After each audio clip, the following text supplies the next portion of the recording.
Muy buenos días. Un saludo especial en nombre de la doctora Diana Alexandra Remolina Botía, presidenta del Consejo Superior de la Judicatura, de la doctora Gloria Estela López Jaramillo, vicepresidenta, y de los demás magistrados que integran la corporación. Bienvenidos a esta videoconferencia denominada Transformación e Independencia, el papel de la justicia en pospandemia. El día de hoy tenemos el privilegio de contar nuevamente con la presencia del doctor Juan Carlos Echeverry Garzón. En esta ocasión abordará los cambios que se presentan en el campo de la justicia a partir de las transformaciones producidas por la pandemia. Desde luego que el aislamiento y las crisis económicas desatadas por el COVID-19 no son ajenas a la rama judicial.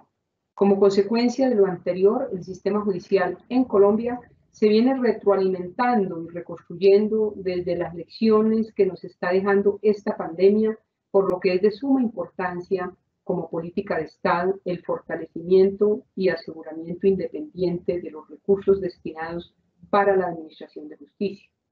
El doctor Juan Carlos Echeverry es economista de la Universidad de los Andes, PhD en Economía de New York University, máster en Economía Internacional en el Instituto de Economía de Kiel, Alemania, con estudios de Filosofía de la Universidad Complutense de Madrid. Igualmente, el doctor Echeverry se desempeñó como ministro de Hacienda y Crédito Público de Colombia, director general de Planeación Nacional, presidente de Ecopetrol, decano de la Facultad de Economía de la Universidad de los Andes. Es reconocido como uno de los mejores economistas del país y de la región. Tan pronto finalice la exposición, el doctor Juan Carlos Echeverry dará respuesta a algunas de las preguntas que ustedes tengan a bien formular a través del chat de participación, las inquietudes técnicas sobre conexiones, registro, como la evaluación de esta actividad que puedan sugerir durante el desarrollo de la capacitación. Con mucho gusto serán atendidas por nuestros asistentes de la Escuela Judicial. Doctor Juan Carlos Echeverry, es un honor tenerlo con nosotros nuevamente. Bienvenido. Tiene el uso de la palabra. Muy buenos días a todos. Un saludo desde Washington a la doctora Diana Alexandra Remolina Botía, presidenta del Consejo Superior de la Judicatura. Un saludo y un agradecimiento a la doctora María Lucero Novoa por esas palabras y por la invitación a hablarles acá en la Escuela Judicial Rodrigo Lara Bonilla. Un saludo a todas las personas que se han conectado a esta conversación. Vamos a conversar sobre la transformación e independencia y el papel de la justicia pospandemia. Los temas que vamos a tratar son, primero, la que gente quiere más justicia, que ha salido de estudios del gobierno, de hecho de Planeación Nacional, sobre la demanda, los requerimientos, las necesidades de justicia de los colombianos. Luego vamos a mostrar cómo se compara Colombia en la tabla internacional y vamos a mostrar que estamos en la mitad de la tabla en muchos indicadores, no mal, pero no bien, podemos mejorar mucho. Cuánto cuesta versus cuánto se presupuesta para el sector justicia y cómo, como bien lo dijo la doctora María Lucero Novoa, cómo debe ser una política de Estado garantizar recursos suficientes e independientes para la rama y para el desarrollo de la justicia, más necesarios ahora que nunca. Obviamente, sobre el tema de recursos, necesidades, pandemia, crisis, vamos a mirar en la conclusión, en el último punto del cuarto, el COVID-19, cómo nos deja y cómo es el tema de costos, recursos y tecnología. Entonces, entremos en materia. Planeación Nacional hizo hace un par de años una encuesta que se llama en las necesidades jurídicas de Colombia. 6.000 personas encuestó en todo el país y encontró, de acuerdo con la encuesta, estos son los mapas de calor, en la izquierda son las necesidades jurídicas declaradas y en la derecha son las necesidades jurídicas insatisfechas.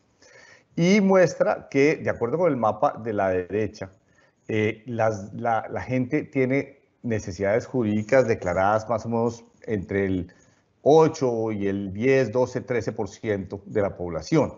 O sea, 1 de cada 10 personas tiene una necesidad jurídica y la declara. En Bogotá más, en la zona, si ven, es más clarito en la zona de la costa Caribe, con menos necesidades jurídicas declaradas, y se va oscureciendo en la costa pacífica y se va oscureciendo en el sur y en la zona oriental. mientras que son más claras la zona central de Colombia.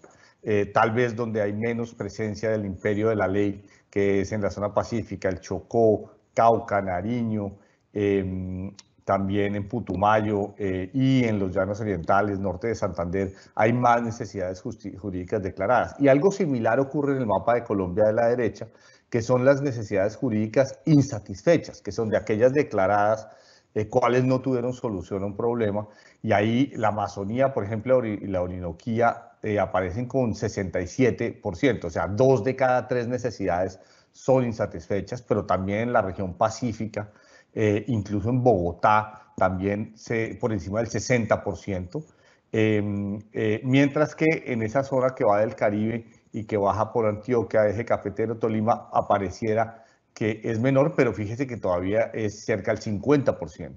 O sea que necesitamos mucha más justicia. Primero, que la gente tal vez declare más, el 10% pues podría ser una buena noticia. La gente, solo una de cada 10 colombianos declara necesidades, pero de aquellas declaradas solo la mitad o una tercera parte se satisfacen, depende de qué zona de Colombia esté usted. Miremos la siguiente, que diferencia de nuevo declaración e insatisfacción de las necesidades jurídicas. Este NJ será aquí en estas gráficas necesidades jurídicas, porque pues fue la encuesta de Planeación Nacional. Y aquí es las necesidades jurídicas en cabecera y en resto declaradas e insatisfechas. De acuerdo con el texto de abajo, esta encuesta muestra que en el área urbana se declaran más necesidades jurídicas, pero como es esperable, el porcentaje de insatisfacción es mayor en las zonas rurales. Las zonas urbanas tienen insatisfacciones más bajas. Las zonas rurales, la insatisfacción puede ser del 65-70%, mientras que la zona urbana, la insatisfacción puede ser del 50, 55, 60%. Sigue un diagnóstico similar y la meta tiene que subir, pues obviamente de estos dos gráficos se deriva que las metas deben ser subir la declaración en las áreas rurales, donde la gente declara poco, y subir y bajar las necesidades jurídicas insatisfechas de un rango donde están hoy entre 50 y 70%, bajarlas en los próximos años. Yo creo que esto demorará unos años, una década de pronto, al 30-50%, que sería más deseable. Esos son todos procesos paulatinos, esto no se puede hacer de un día para otro, pero pues sobre eso trataremos en adelante. ¿Qué problemas son los que más se manifiestan? Y aquí es muy interesante.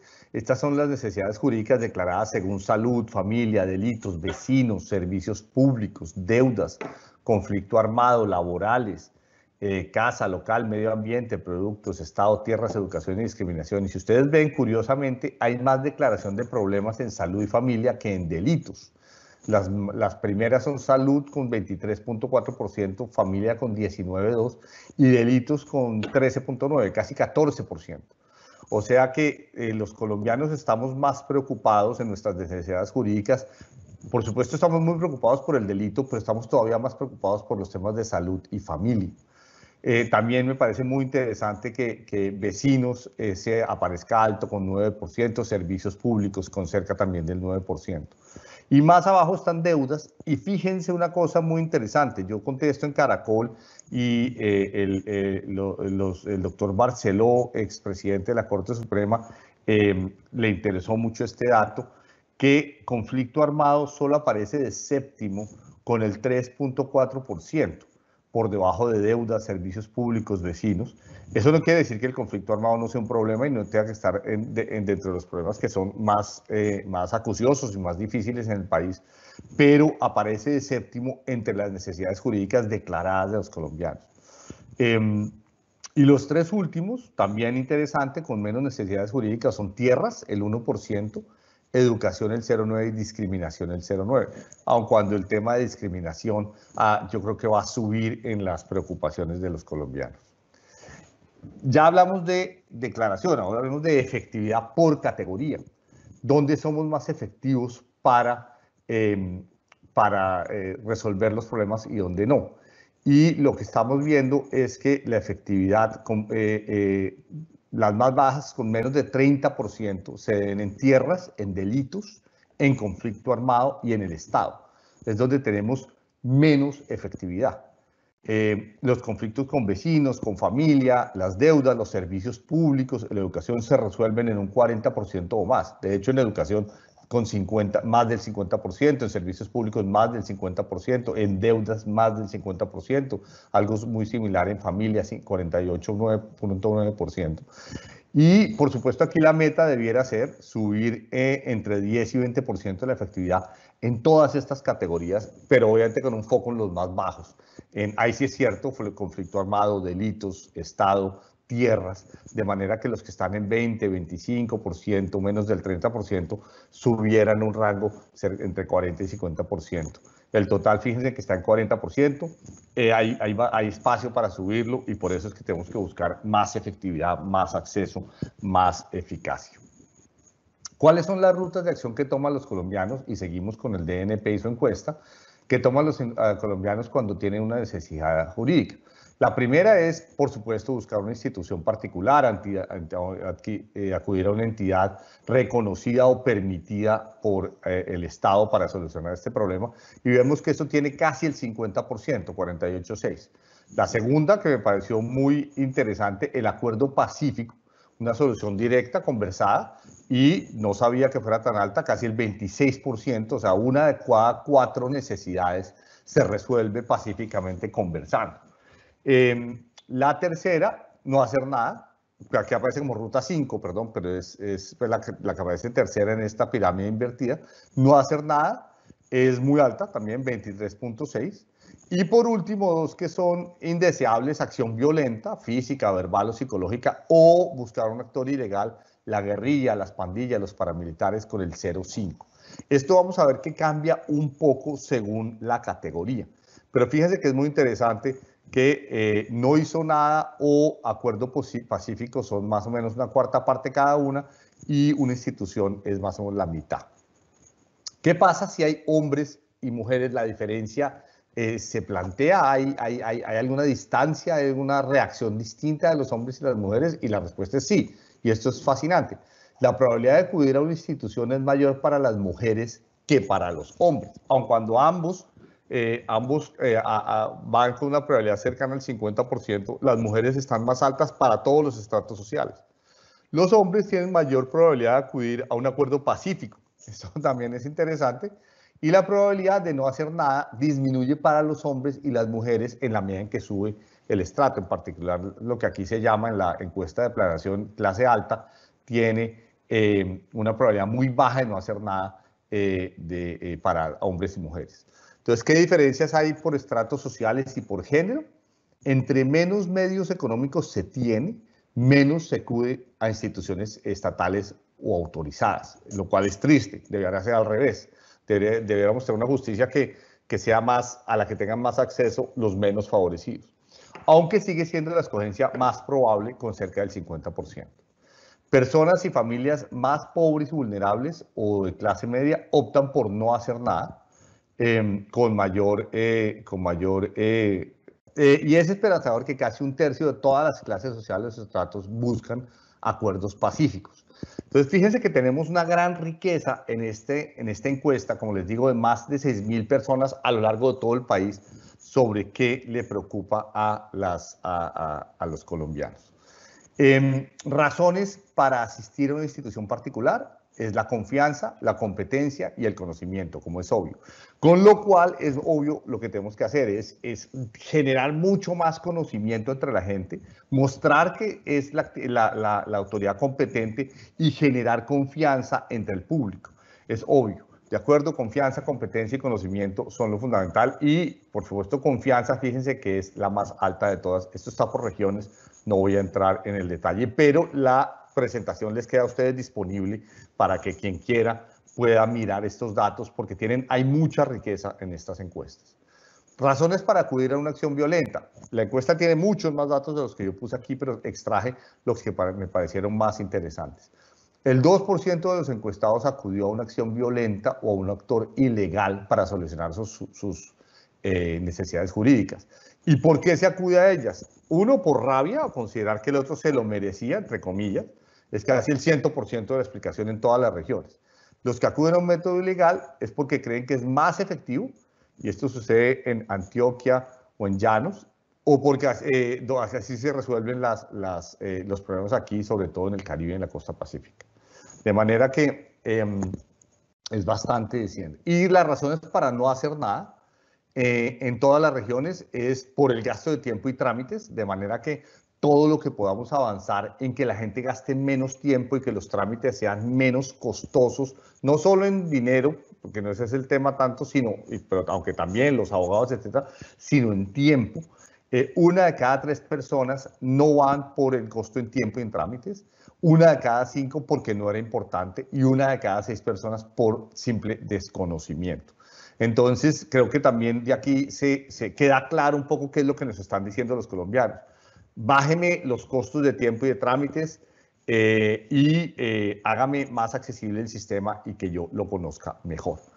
Por último, siguiendo la encuesta, vamos a ver diferencias entre salud y familia que son bastante marcadas. Recuerden que salud y familias son los 2 temas en donde hay mayores necesidades jurídicas declaradas. Pero fíjense la distancia que hay entre qué hace la gente. En salud, más o menos el 40%, 4 de cada 10, buscan acudir a una institución, mientras que en familia 7 de cada 10 acudimos a una institución. Es muy interesante una diferencia tan marcada, 4 de cada 10 versus 7 de cada 10. Una de cada 3 en salud busca un acuerdo pacífico, mientras que una de cada 4 busca un acuerdo pacífico directo en familia. Y una de cada 300 personas busca una acción violenta o ilegal en salud, mientras que una de cada 70 busca u opta por una acción violenta o ilegal. Es increíble, en temas de familia, con mucha más facilidad acudimos a la violencia que en temas de salud, pero muchísimas veces 4 veces más rápido, de alguna manera, 4 veces más, con más frecuencia, una de cada 300 versus una de cada 70.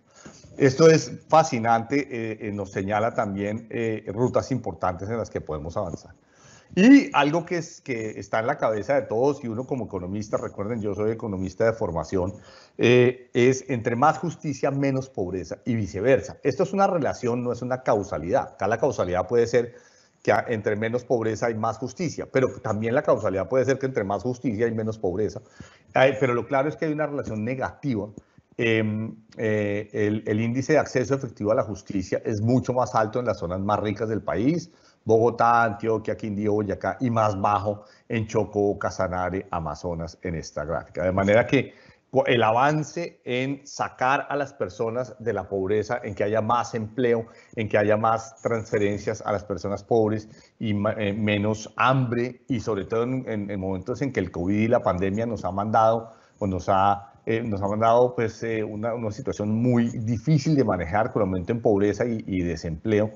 La justicia va a ser uno de los sectores que sufra, bien sea porque las personas buscan menos la justicia, la consideran que es costosa, que tienen menos acceso, entonces se alejan de ella, lo cual es grave.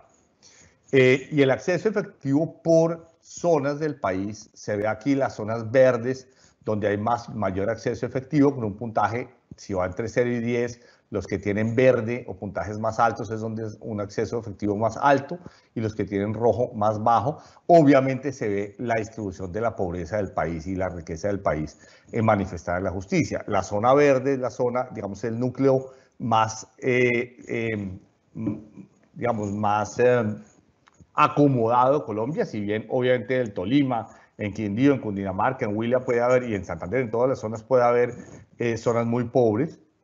De todos modos, en Colombia tiene un núcleo de relativa prosperidad rodeada de un anillo de pobreza, el anillo que es la costa Caribe, la costa Pacífica, el sur de Colombia, Nariño, Putumayo, Amazonas, y la zona oriental que va desde prácticamente norte, Santander, Arauca, Casanare, baja por Orinoquía y Amazonía.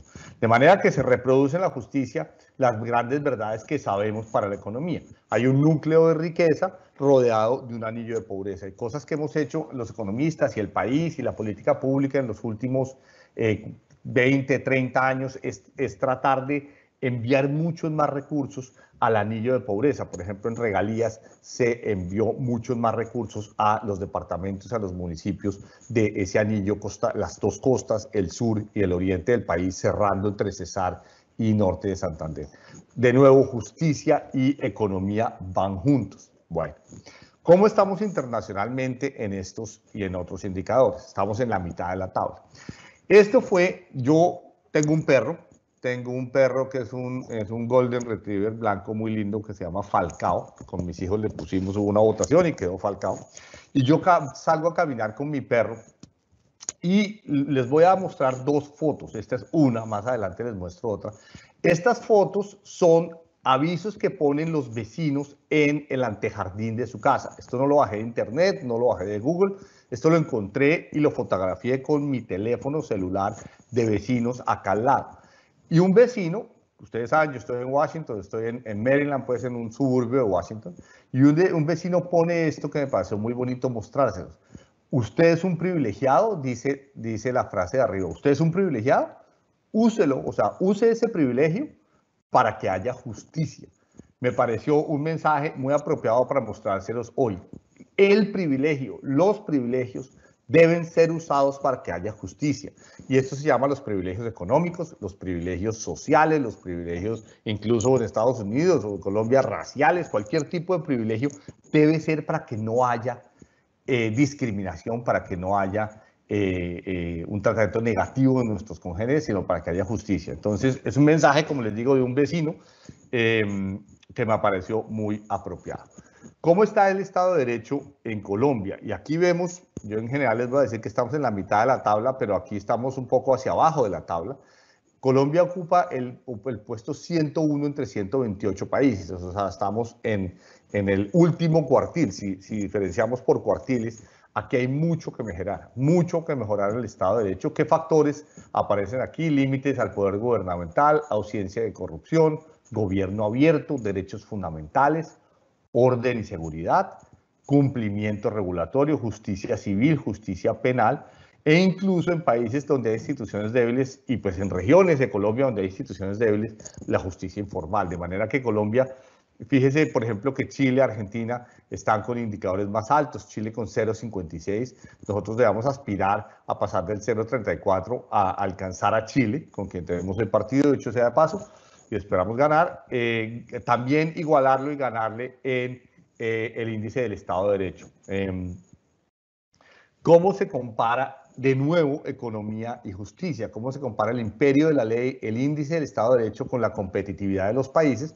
Si usted pone el puntaje de la competitividad global, pues hay una línea ascendente. Entre más competitividad, mejor el índice de Estado de Derecho. De nuevo, no es evidente cuál es la causalidad, simplemente es una relación, es una correlación en este cuadrante cartesiano, que es entre más índice de Estado de Derecho, mejor puntaje de competitividad. Pero no, la economía y el derecho y la justicia y el imperio de la ley van juntos. Y Colombia, ustedes la ven aquí enmarcado en este cuadrito, está justo en la mitad de la tabla y tenemos oportunidad de mejoramiento.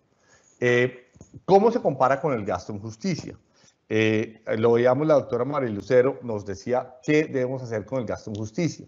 Y ella decía, y yo lo reafirmo, que esta debe ser una política de Estado, garantizar los recursos suficientes e independientes para que la rama pueda proveernos justicia y pueda desarrollarse todo el tema de justicia, que es muy amplio y tiene muchas aristas. Y este es un gráfico que nos indica qué debemos hacer.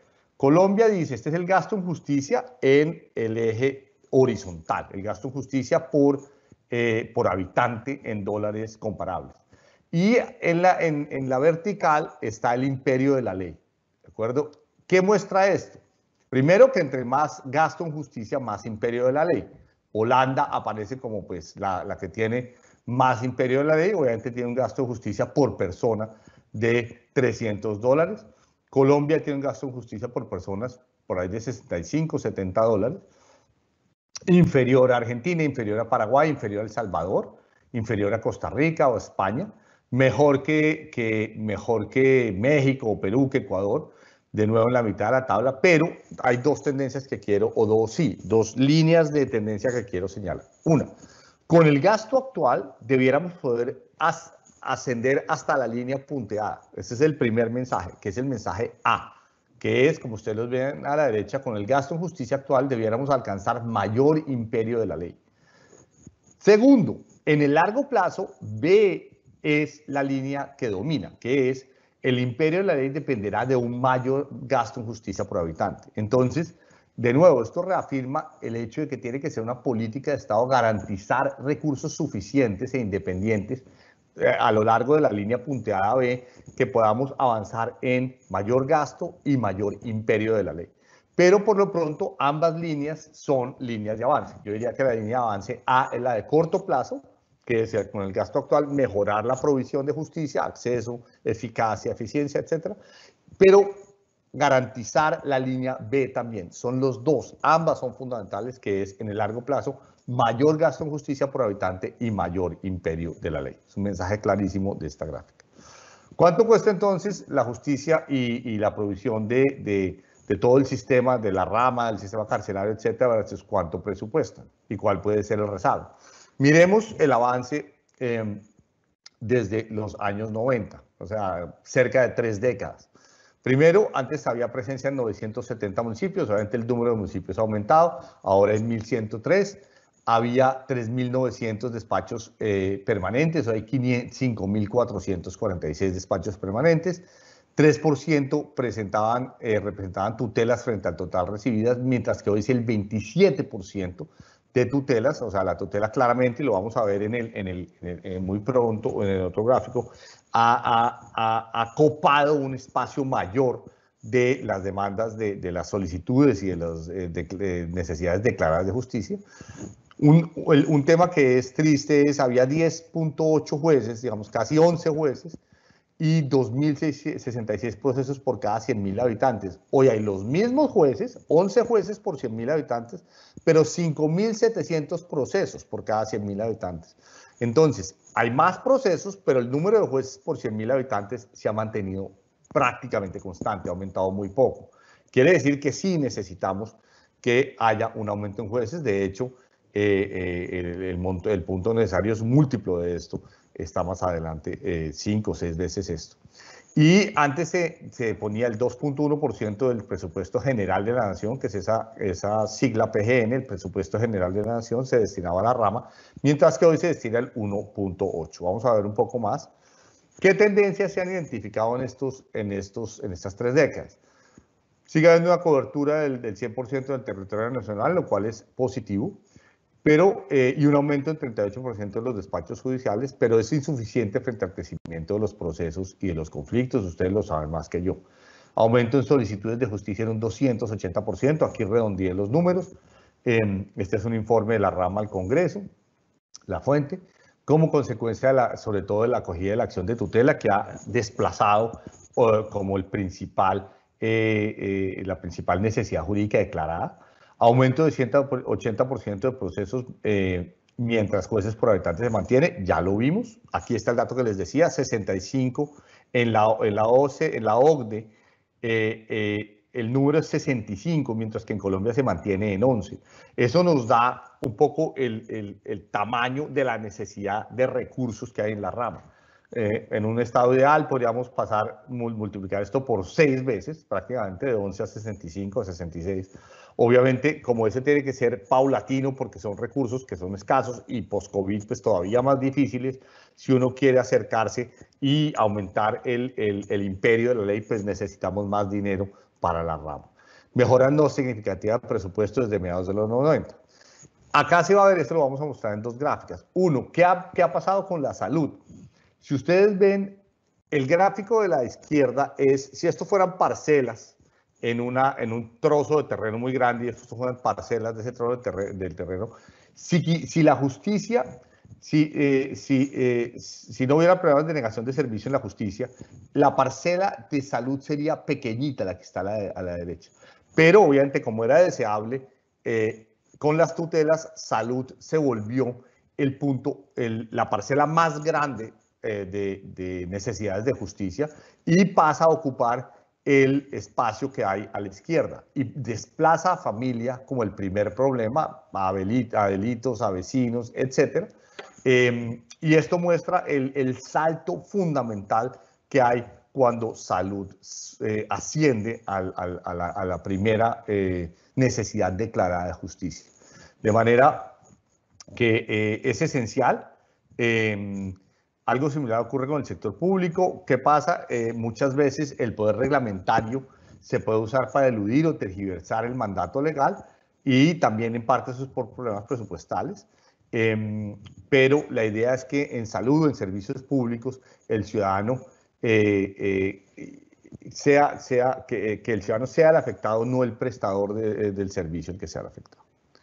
Bueno, presos por 100.000 habitantes, otra necesidad grave de recursos. Ha subido la tasa de encarcelamiento desde más o menos 140 por 100.000 habitantes a finales de la década de la primera década de este siglo, de la década pasada, a casi el doble, 250, de manera que es un ascenso muy importante. Y Colombia tiene una tasa de encarcelamiento que es alta, pues está lejos de Estados Unidos, El Salvador o Panamá, pero de todos modos es importante, es alta que es simplemente la comparación internacional de la derecha. De nuevo estamos en la mitad de la tabla. ¿Qué pasa en gastos de justicia? Aquí diferenciamos el gasto de cortes como porcentaje del PIB y el gasto de prisiones como porcentaje del PIB y el gasto por habitante. Y las tres conclusiones están a la derecha.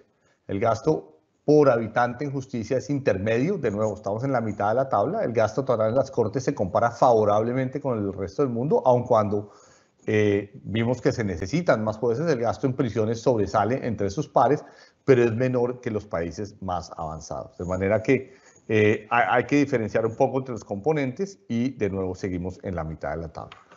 ¿Y qué pasa con el total de recursos? Y aquí se ven dos tendencias que son muy marcadas. Una, el presupuesto actual de 1.8% del PIB. Perdón, esto es presupuesto de la rama como porcentaje del presupuesto general de la nación, es este 1.8, y como porcentaje del PIB.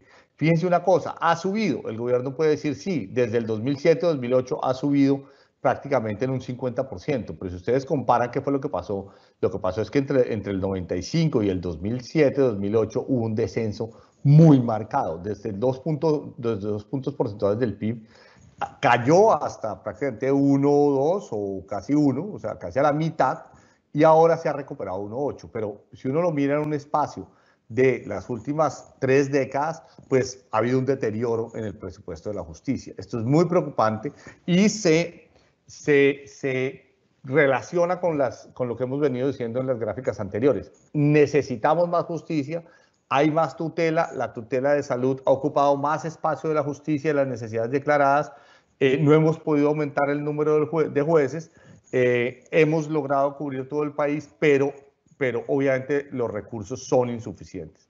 De manera que hay una percepción de rezago presupuestario en la rama y la percepción claramente versus hace 30 años es evidente así, es evidente que se da. Si bien se puede decir que en los últimos 10 años, afortunadamente yo fui ministro de Hacienda aquí entre el 2010, 11 y 12 y si ustedes ven hay un salto versus lo que ha sucedido. Perdón, no, esta conferencia no es para hablar bien de lo que yo hice, sino simplemente al revés, señalar que cualquier cosa que hayamos hecho fue insuficiente. Necesitamos aumentar tanto como porcentaje del presupuesto general de la nación como porcentaje del PIB los recursos para la rama. ¿Qué dice entonces la Corporación de Excelencia en la Justicia? Dice, los retos son de acceso, barreras culturales, déficit de legitimidad, percepción sobre las instituciones, barreras económicas, lo vimos, la gente cree que es caro, que es costoso, que se demora mucho tiempo, y limitado uso de las TIC. Las TIC, lo vamos a ver más adelante, aminora mucho los costos. Segundo, hay temas de independencia, la justicia está sujeta a presión de los medios, a problemas de inseguridad, lo hemos vivido en los últimos 30, 40 años terriblemente, el perfil inadecuado a veces de los jueces y acciones intimidatorias. Dice la Corporación de Excelencia de la Justicia, hay un tema de seguridad jurídica, sentencias contradictorias, desconocimiento de tiempos legales, choques de trenes y por último efectividad, abuso del derecho, infraestructura inadecuada, faltas en la regulación, falta de apoyo técnico administrativo. Fíjense que todos estos son desafíos solucionables. Nada que esté aquí es algo que no se pueda solucionar con más recursos, mejor gerencia, independencia, eficacia, eficiencia, transparencia. lo que tenemos que hacer es una mejor gerencia, pero por supuesto sumar más recursos. Entramos entonces a la última parte, que es el COVID, los costos, los recursos y la tecnología. ¿Qué se necesita? Llevar justicia eficaz, pronta a quienes la necesitan, bajar el costo de proveerla a los ciudadanos, reconocer el problema del presupuesto general de la nación post-COVID-19, darle sostenibilidad financiera a la justicia, para la cual son necesarios más recursos, y administrarlos con independencia, eficacia y ética. Entonces, los pilares de una estrategia en la rama judicial serían, en la mitad, la independencia, por supuesto, manejar con independencia, generar más acceso, sostenibilidad financiera y eficiencia, ética y seguridad jurídica. Esto simplemente lo puse como un esquema visualmente fácil. De pronto aquí no están todos los elementos, pero los elementos básicos de los que hemos estado hablando y las comparaciones internacionales y las necesidades de justicia básicamente confluyen, los podemos precipitar acá. Y en términos más concretos, una forma eficaz y disponible en el corto plazo, mientras llegan más recursos, es usar más tecnología. La tecnología nos permite, en acceso a la justicia, reducir tiempos y movimientos, aumentar la velocidad, facilitar la labor de los jueces y sus despachos. En sostenibilidad financiera nos disminuyen los costos, bajaría el uso de infraestructura y liberaría recursos de la justicia. Y a la izquierda, en eficiencia, ética y seguridad jurídica, de nuevo bajaría los costos de proveer la justicia, los costos para el público, y aumentaría la transparencia y el respeto, porque tendremos acceso a muchos más herramientas a disposición del público y de los jueces. La presidenta del Consejo Superior de la Judicatura, la doctora Diana Remolina Botía, reconoció lo siguiente: hay más de 1.8 millones de expedientes pendientes el año pasado. Colombia está lejos de los avances en digitalización de expedientes. Hoy solo algunos de los juzgados han logrado hacer pilotos en implementar el expediente electrónico y digitalizar todos los archivos que conforman un proceso judicial. No es indispensable, sin embargo, esperar a contar con los mecanismos estándar digitales. Hay algunos juzgados, y ya vamos a dar esos ejemplos, que de forma autónoma han logrado avances muy importantes en digitalización, y mientras llega este megaproyecto de justicia digital, para el cual se requieren, según la doctora Diana Remolina, entre 500 y 800 millones de dólares, de donde sale en ejemplos como Inglaterra o Perú, que gastaron más o menos esos montos. Se pueden avanzar en muchos frentes. En particular, el doctor Hernando Herrera, de Excelencia, Corporación de Excelencia de la Justicia, dice: Colombia está atrasado en justicia digital, y eso nos permitiría tener más agilidad y sobre todo durante la pandemia, y destrabar algunos casos que han sido frenados, y eso depende obviamente de cosas de contexto, como tener buena conexión de internet, acceso a electricidad, y solventar algunos de esos obstáculos que nos limitan. Traje 3 ejemplos, ya para cerrar, de jueces que ustedes conocen y que han sido, digamos, precursores, y son: el primero, Michael André González Guevara, en Caquetá, que se ganó un premio en Corporación de Excelencia de la Justicia, y hoy nos dijo en Caracol, yo presenté estos 3 casos en Caracol Radio, y nos dijo Hernando Herrera que este año se han presentado 300 personas postulantes a estos premios. O sea, esto ya está, yo creo que es una revolución lenta y maravillosa, no tan lenta, yo creo que es una revolución rápida que se está dando a todo lo largo del país.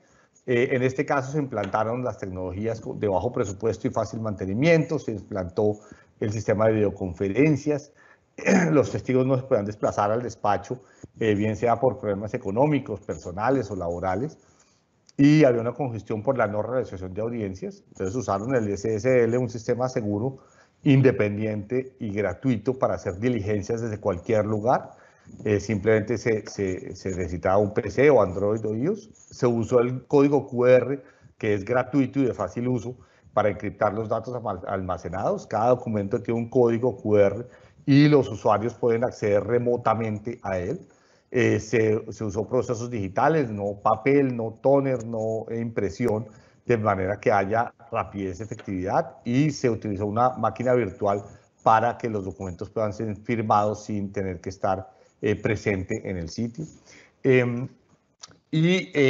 Por ejemplo, me gustó mucho el último, las salas, una sala para víctimas de delitos sexuales, porque se eliminó la presencia del victimario y de la víctima en la misma sala, el niño y un adulto.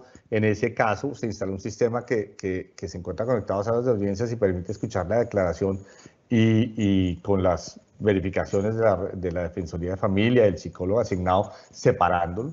Y pues este es un ejemplo al final del código QR utilizado.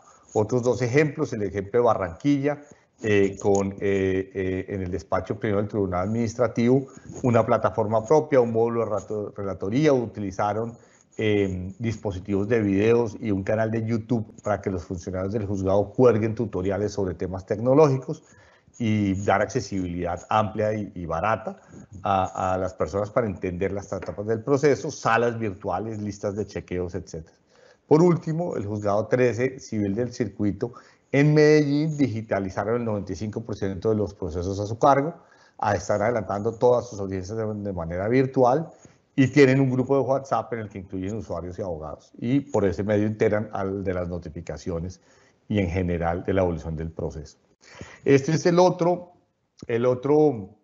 aviso que me encontré. Fíjense ustedes que hay unas matas debajo y hay una casa detrás en un antejardín aquí en mi barrio, que dice, y es una frase del doctor Martin Luther King, dice: la justicia en cualquier parte amenaza la justicia en todos lados, en todas partes.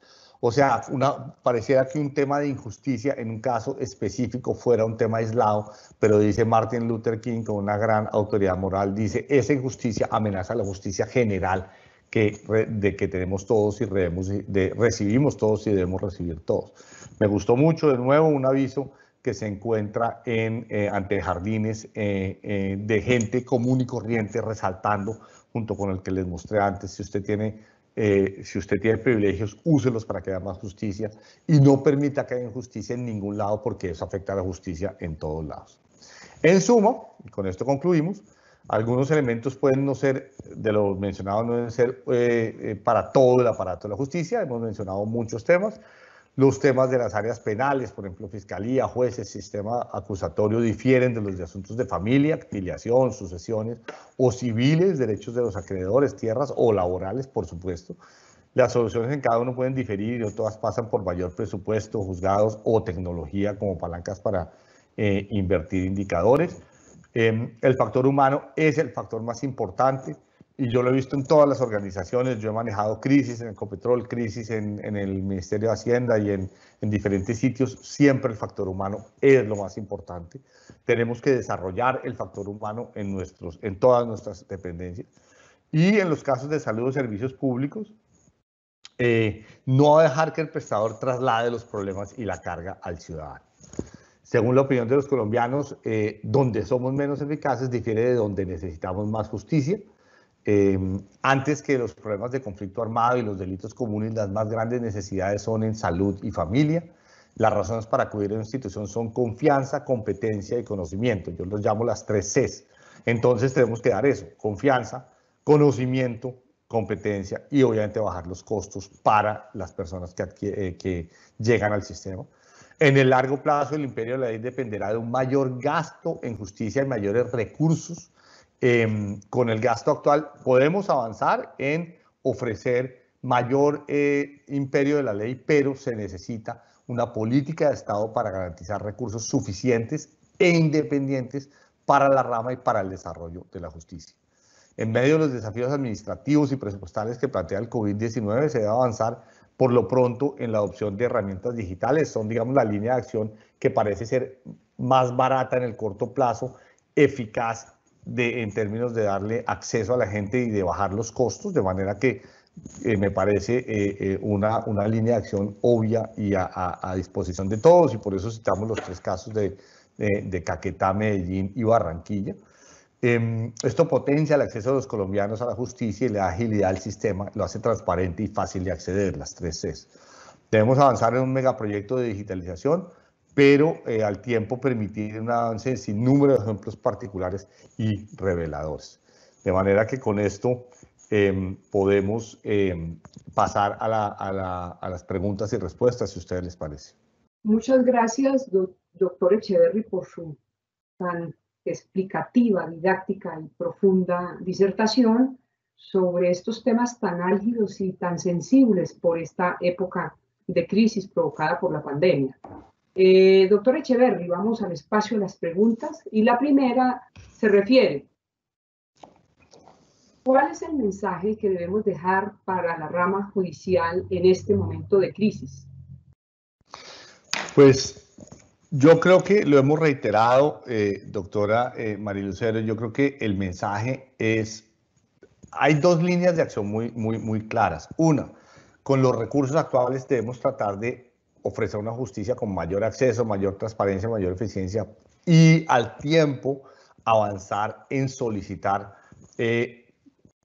un acceso a recursos que son necesarios. Se necesitan más jueces, se necesita un megaproyecto que avance en temas de digitalización, se necesitan esas dos vías, una vía de corto plazo en la cual podemos avanzar ya con los recursos existentes, teniendo en cuenta obviamente que el sector va a tener una lucha un poco cuesta arriba ahora frente al presupuesto y a Hacienda y a la Nación, en el sentido de que pues la pandemia va a afectar los recursos del Estado. Eso es inevitable. Hemos visto que hay una relación clara, positiva, entre economía y justicia. No sabemos exactamente la causalidad. Probablemente en unos periodos es de economía hacia justicia, en otros de justicia hacia economía. Pero ambas son como el yin y el yang, para ponerlo de alguna manera. La economía y la justicia se complementan y pueden ir en ascenso. Tenemos que evitar a toda costa que haya un descenso en los recursos y en la eficacia de la justicia, y un descenso en la economía. Ese es un reto inmenso que tenemos ahora, doctora María Lucero, porque tenemos una economía sufriendo, tenemos una economía con más desempleo, con más pobreza, con más inequidad.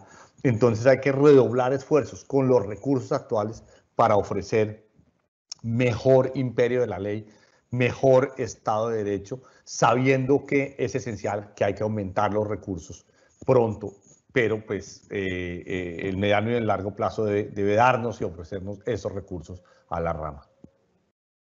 Doctor Juan Carlos, ¿cómo se puede lograr una mejor sostenibilidad financiera para fortalecer la independencia económica de la rama judicial? Pues aquí yo les puedo dar una visión como persona que me ha manejado problemas económicos muy graves, la sostenibilidad del Estado, la sostenibilidad de Ecopetrol, etc. Es una mezcla entre dos cosas siempre. Es una mezcla entre generar más recursos y manejarlos mejor, y que cueste menos cada proceso. Ambas cosas porque son como los dos filos de una tijera. Uno necesita, para que la tijera corte, necesita más recursos, pero también necesita el otro filo, y es que esos recursos sean manejados muy bien, con transparencia, con eficacia, con eficiencia, de manera que los procesos no cuesten más de lo que cuestan. De manera que así lo hice cuando trabajé en Ecopetrol, y así lo hice cuando trabajé en Hacienda. Incluso cuando manejé la Facultad de Economía en la Universidad de los Andes, a mí me entregaban una facultad que estaba realmente quebrada. Y lo hicimos lo mismo, bajamos los costos y aumentamos los recursos. Y esa es una mezcla virtuosa que aplica en todos los casos, obviamente con la independencia que tiene que tener la rama como una de las tres ramas del poder público. Pero esa independencia no quiere decir que no se tenga que imponer, autorregularse con una regulación autoimpuesta de eficiencia, eficacia y transparencia. Yo creo que esa fórmula está inventada, tenemos que aplicarla, y aplicarla continuamente. Muy bien, doctor Echeverry. Siguiente pregunta: ¿cómo se debe construir un diálogo entre la rama ejecutiva y la rama legislativa para alcanzar los objetivos de la justicia? Este sí que es un tema central. Yo lo he visto desde que estuve en Planeación Nacional hace 20 años, de hecho en la mitad de una crisis. Y me acuerdo que los fallos de las Cortes, fallos con impactos económicos, eran muy dolorosos desde el punto de vista del presupuesto. Y desde ese entonces, de hecho tengo escrito y publicado artículos al respecto. La única forma es dialogar con respeto, y por supuesto respeto de la independencia y las competencias de cada una de las ramas. Pero En el diálogo nosotros llegamos al punto muy pronto, de hecho, y cada que lo he hecho en mi experiencia personal, muy pronto, con sensatez, uno logra el entendimiento de cuál es el problema visto desde la rama y cuál es el problema visto desde el ejecutivo. Y cuando ambas instancias se enfrentan dialogando y entendiéndose mutuamente, pues las soluciones obviamente siempre son difíciles, pero son virtuosas. De manera que ese diálogo